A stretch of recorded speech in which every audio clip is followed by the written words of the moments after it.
நான் இப்போ ஒரு ஆடியோ ப்ளே பண்றேன், ஃபுல்லா கேட்டுக்கோங்க. கேட்டதுக்கு அப்புறமா டீடைலா பேசலாம். மதன் ஓகே. கௌரியோட ஒரு வீடியோ நான் உங்களுக்கு அனுப்பிச்சிருக்கேன் பாத்தீங்களா? ஆமா ப்ரோ. அது ஃபுல்லா வந்துட்டு பாத்தீங்களா? ஆமா ப்ரோ, பார்த்தேன். அது நான் அன்னைக்கு ஆஹ் வந்தப்போ பார்த்தேன் ப்ரோ. எது ப்ரோ? மதன் கௌரி இது நான் அன்னைக்கே பார்த்தேன். 2 டேஸ். ஆஹ் அத இப்போ வந்து அவங்க கேட்க வந்து என்னன்னா, இப்படி உட்கார்ந்து வந்து இருந்துட்டு ஒன்ஸ் அவங்க பேசுனாங்க அப்படின்னா கண்டிப்பா வந்துட்டு மாறும். ஓகே. ஓகே, இது ப்ரொமோஷன் தான் அப்படிங்கிற ஒரு இது வந்துட்டு இருக்கும். ஓகே. அவங்க அதாவது ஒவ்வொரு கிரியேட்டருக்கும் வந்து அவங்கவுங்களோட ஒரு இது இருக்கும். சோ அதாவது ஒரு கண்டென்ட் பேஸ்ல வந்துட்டு இப்போ சொல்றாங்க. அதாவது இது ப்ரொமோஷன் மாதிரி மட்டும் இல்லாம எக்ஸாம்பிளுக்கு நான் சொல்றேன், அது நீங்க எப்படி கிரியேட் பண்றீங்களோ கிரியேட் பண்ணிக்கோங்க. ஓகே. ஓகே.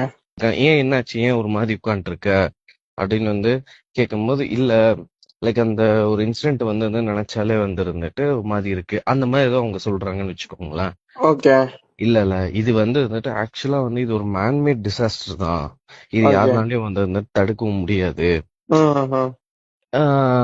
அப்போ அங்க அத்தனை போலீஸ் இருந்து வந்துட்டு எப்படி இது எல்லாம் நடக்க விட்டாங்க அப்படின்னு வந்து கேட்கும்போது, இல்ல ஆக்சுவலா வந்துட்டு ஒரு ஜென்ரலாவே வந்து ஒரு 50 பேத்துக்கு தான் வந்து ஒரு போலீஸ். ஆனா இந்த சினாரியோல வந்து 20 பேத்துக்கு வந்து ஒரு போலீஸும் வந்துட்டு இருந்தாங்க.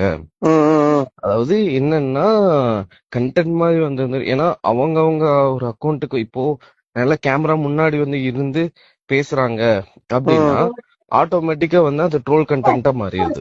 அதே வந்துட்டு இது எப்படி வந்துருது மெயினா லாஸ்ட் வந்து, டைம் ஆன மாதிரி. ஆமா லாஸ்ட் டைம் ஆனம், அதனாலதான் வந்து அவங்க யோசிக்கிறாங்க. சோ இப்போ மதன் இல்ல, கௌரியோட இப்ப வீடியோ, கண்டென்ட்டும் வந்து எல்லாருக்கும் வேற வேற தானே ப்ரோ? ஆமா